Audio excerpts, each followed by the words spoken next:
You're watching Dante's Dante's Boxing Nation. Boxing Nation.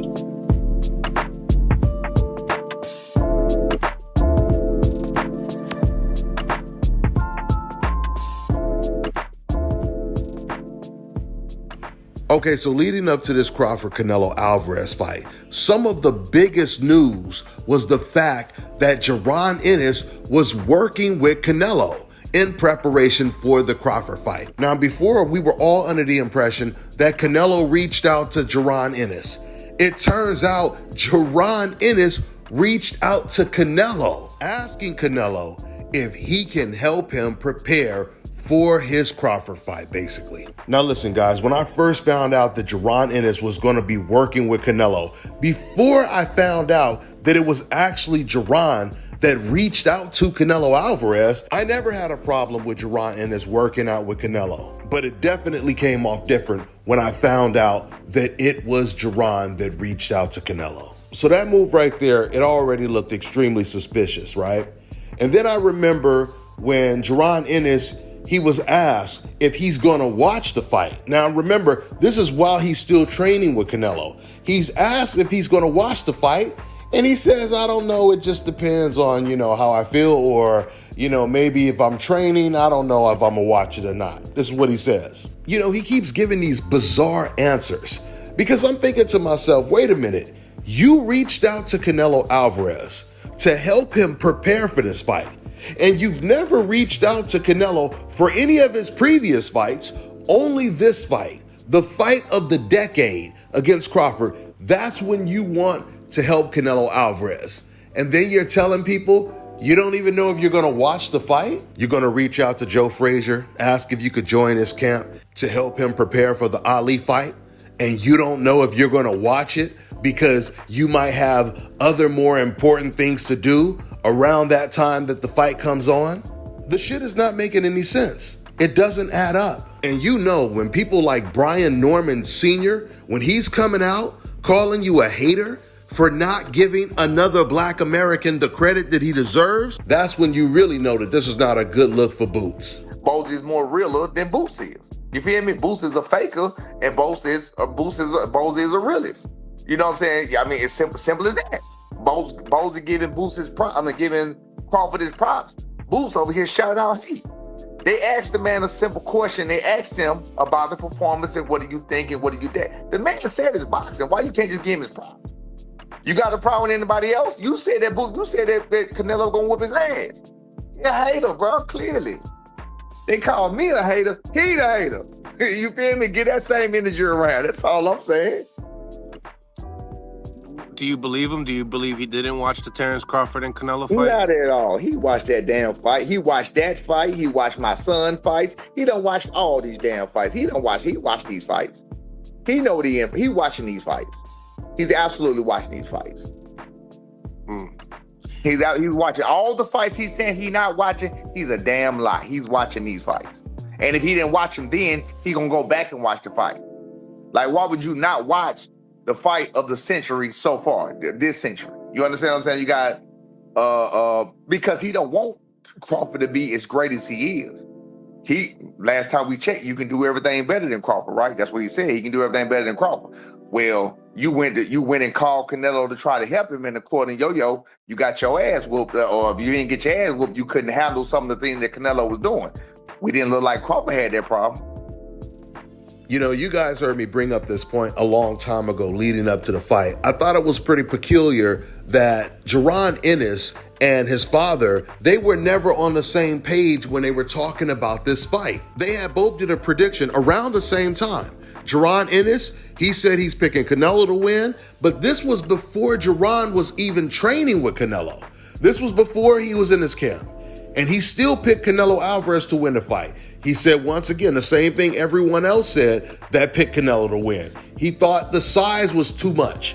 He thought that Crawford would be at too much of a size disadvantage, right? But then Jaron Ennis' father, Bozy Ennis, he said, I'm picking Crawford to win the fight. I wouldn't be surprised if Crawford stops Canelo with a body shot. Now, what made the whole situation even more strange is the fact that after Jaron Ennis sparred with Canelo Alvarez, he then changed his prediction. He went from saying that he was picking Canelo to win the fight because of the size to switching up and no longer picking Canelo Alvarez. Now he was basically neutral, which is really interesting because you would think that it would be the other way around. You would have thought that maybe before Jaron Ennis was training with Canelo, maybe he had Crawford winning the fight, right? Or maybe he was neutral then. But then after he got in the ring and worked with Canelo and seeing what Canelo was working with, he would be like, oh, now I'm definitely picking Canelo to win the fight. Even if it was just him being biased because Canelo paid him to work with him, right? But no, that wasn't the case. Now, there's only two reasons why Jaron Ennis would change the way he feels about how this fight is going to play out. One is he's seen a lot of Canelo Alvarez's flaws when he was working with him. And he figured if I can capitalize on these flaws, then Terence Crawford will definitely capitalize. Now, and I know what Yo-Yo Hernandez said when he was talking about Boots and Canelo sparring, saying there were times when Boots couldn't figure out or didn't really know exactly how to handle some of the things that Canelo Alvarez was doing in the ring. But just because Yo-Yo says that does not mean that it wasn't the other way around as well, where there were a lot of things that Boots was doing that Canelo couldn't handle. In fact, I'm sure that there were moments where Jaron Ennis, he got the best of Canelo Alvarez. Now, another reason why Jaron Ennis could have changed his pick is because he was going back and forth, probably debating with his dad, because once again, his dad had been picking Crawford since day one. Terence, there's a lot of pictures kind of going viral with Hernandez and Jaron. It's kind of like he has like the Avengers or like the Justice League sparring partners taking the fight serious. Really, tough sparring partners. Just wanting to get your thoughts that,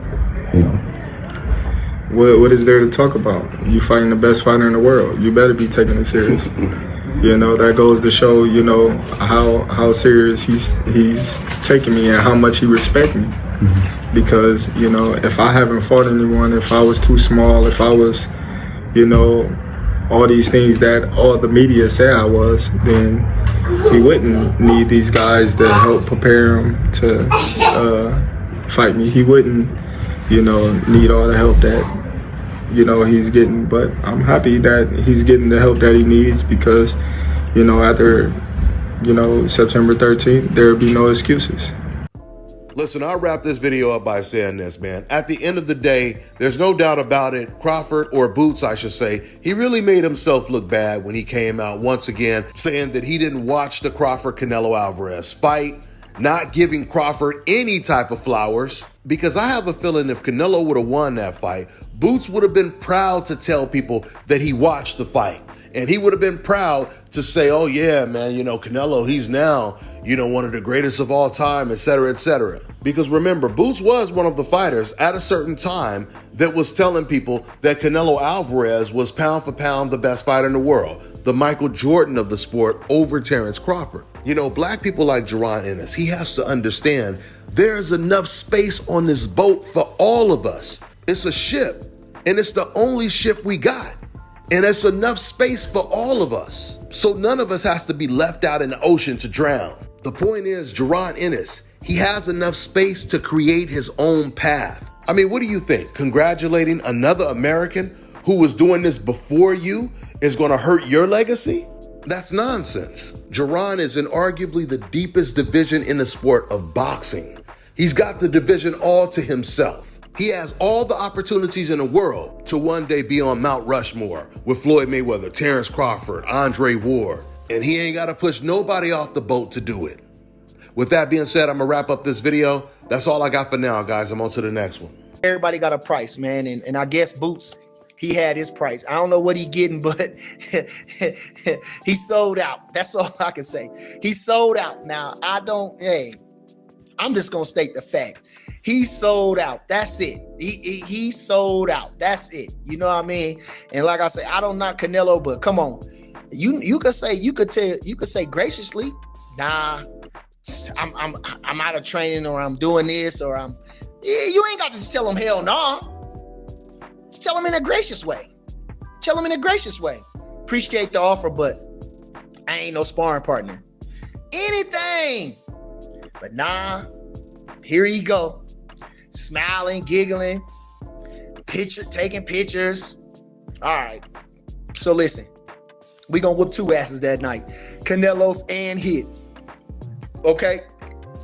Canelo's and his. All right. Come on. Dame me my dinero. Come on. Y'all bet me. Who first? 100. Yeah, where's that? I got Zell. We can do all that later. That's 100. Come on. That's 200 cash. Come on. That Mike. It's another 100. Get that. That's another 200. Look at that. You see that, huh? We getting that. That's another 100. Yeah. Come on. Where y'all at? One of them betting me $200 over there. Who was sitting on that by that car? He said you only did 200. Yeah.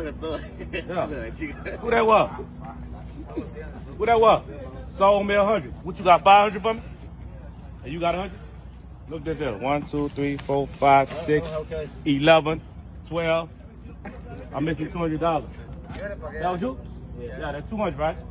Your 100, right? You still missing some money. 1, 6, 11, that's 500, 12, 13, that's all 14. 14 big ones, baby. Hey. Barbecue today. Thank you,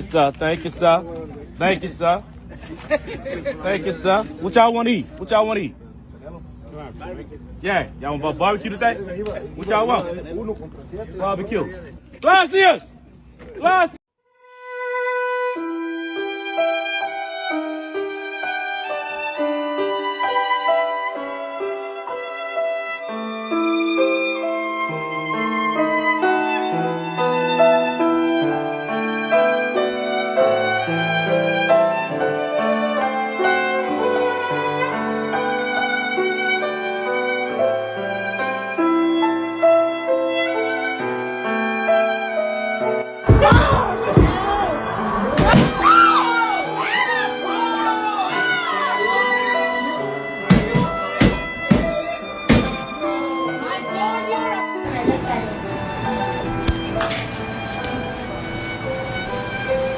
People are cleaning after Canelo just lost like.